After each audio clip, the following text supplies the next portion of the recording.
I recently got a new bag and I wanted to show you what I carry in it and how I like it.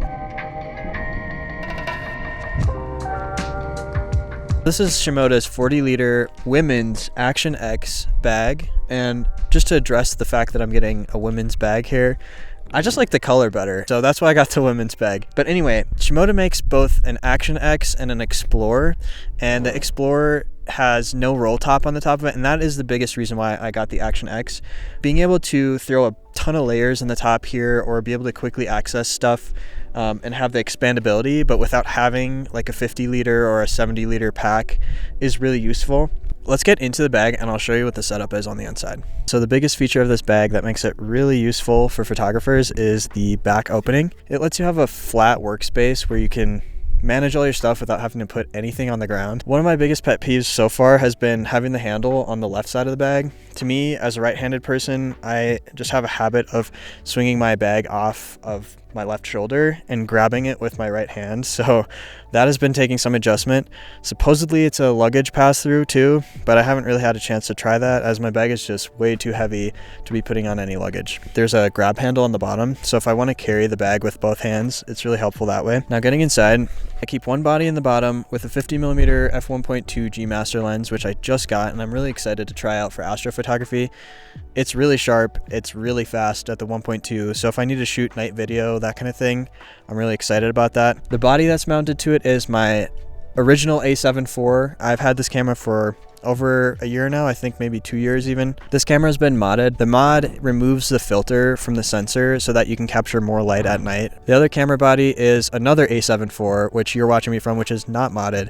I wanted to have one that had just the regular visible spectrum and then have an astro modded one that's dedicated to astro photos. I really wanted to get the Sony ZV-E1, mainly because it's so small and portable. I thought it would be an excellent daily vlogging camera and just less bulky than an A7 IV. It is a bit lighter too, I think, which would be nice as a second camera. I'm still going back and forth on it. I'm not 100% sure, and maybe I'll get a ZV-E1 one of these days. Let me know what you think of that camera, because it's been a really controversial topic in the Sony community. The second lens that I've got is my 24mm G Master, which you're watching from right now. That lens I've had for 3 or 4 years, and it's been an excellent lens. It's my go-to for just about everything. It's wide enough, but not too wide. If you ever need wider field of view, just shoot a panorama and you'll have even more resolution to work with too. So in most scenarios, the 24 has been an excellent lens. In fact, I've rocked just the 24 and the 85 when I had a single body for the longest time. And between those two lenses, I would say I was really happy. But having a 50 now is a nice in-between. And if I want to do really high resolution panoramas, the 50 is going to be a really sweet middle ground between 85 being a little bit too punched in, which is what I used to use for panoramas, especially astro panoramas, and the 24 being just a tiny bit too wide if you want to get a lot of detail in the night sky. And the last lens that I mentioned earlier was this 85mm 1.8 Sony. I've thought about getting the G Master, but it's so old at this point, and the optical performance on this is not much worse, if at all worse, than the G Master. So for the weight difference, it is just a much more practical lens. Not to mention,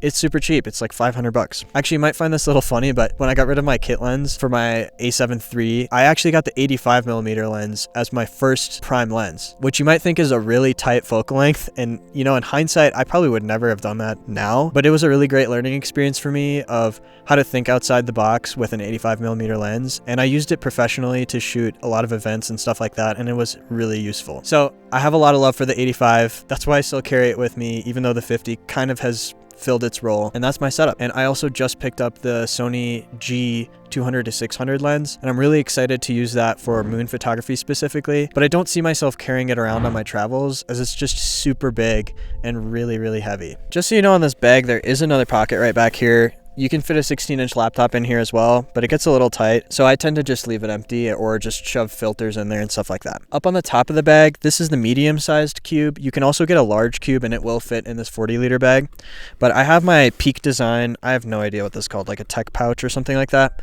and I've had this thing for many years. I'm not going to go through everything that's in here, but it's a lot of stuff. I basically just throw every charging cable, got things like a phone tripod adapter, hand warmers, stuff like that, all the cables, I just got 2 of these Crucial X9 Pro SSDs they sent me. They're super fast and really rugged and durable, and I don't have to worry about my stuff going bad just from being shaken around or anything like that. One other really crucial piece in here is my intervalometer. This is something that drives me nuts about Sony cameras. They don't have a bulb timer, so you can't go past 30 seconds without either holding the button down and counting in your head, because there isn't even a timer on the screen, or using the app where you can slide the bulb timer over, but it still doesn't show you how long it's been exposing for, or give you the option to do 1 minute exposure, 2 minute exposure, anything like that. So that has been massively frustrating about Sony cameras. It is something that they could fix with a firmware update. And actually the newest camera, the A7R5, does have that, but they haven't updated the older cameras to get that feature, and they won't. I would love to not have to carry this thing. And everything else is just miscellaneous stuff like cleaning and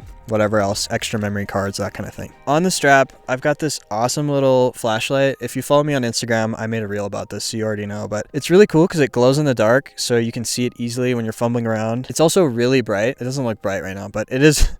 It's really bright for being such a tiny little thing. It's USB-C rechargeable. The thing that really sold me on it is it has a UV light on it, or supposedly has a UV light. Whenever I shine it on things that are like white, they reflect really brightly, so I think that makes it a UV light. So I'm heading to Namibia after this, and we'll see if it comes in handy there. For the last year, I've been using the Benro Polaris, and that is a motorized tripod head that also acts as a star tracker.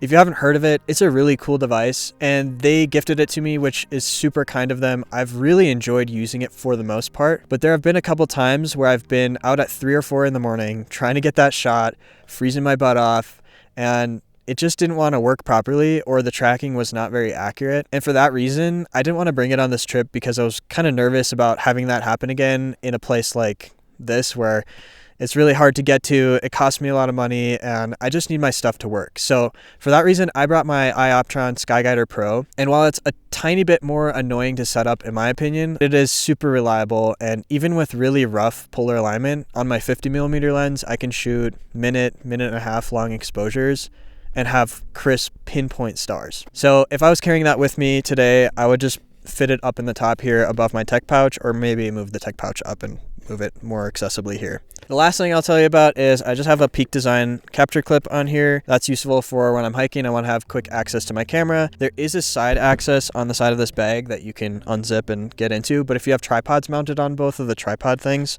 you're not going to be able to get to it anyway. I just like having it on the Peak Design capture clip. Super easy. There's also a little phone holder. On the other side, there is another pocket that expands, which is really nice, and I just keep my headlamp in there. I almost forgot. This little piece on here is called the Silence Corner Atoll. It's more like a lens collar, so it mounts onto the bottom of your camera, and then you can loosen this little thing, and you can rotate it 90 degrees, and it doesn't block the battery door, which is really cool. A couple more small things. I carry a Pixel 7 Pro, and I love it because it's got a 135mm equivalent lens on here. It looks like it's a professional camera without having to actually carry a professional camera, so anytime I don't have my camera accessible, this is really nice. Also, I love all the built-in Google stuff, like Google Translate has been super useful while traveling abroad. Another thing I have is the Google Pixel Watch that pairs well with it, really good for workouts, stuff like that. And the last thing I'm going to mention here is the Zoom H6. This microphone is really, really nice. Good quality. It's got XLR inputs. I've used it in professional recording settings for musicians, stuff like that. It also really helps to capture clear audio when it's a little bit windy. Like right now I'm feeling a little bit of a breeze coming off this mountain, but I don't think you're going to hear it at all because this windscreen does a really great job, and the microphone's just really high quality. Let me know if I'm missing any travel essentials that you like to carry in your bag, and leave a like so other people can see this video. See you in the next one.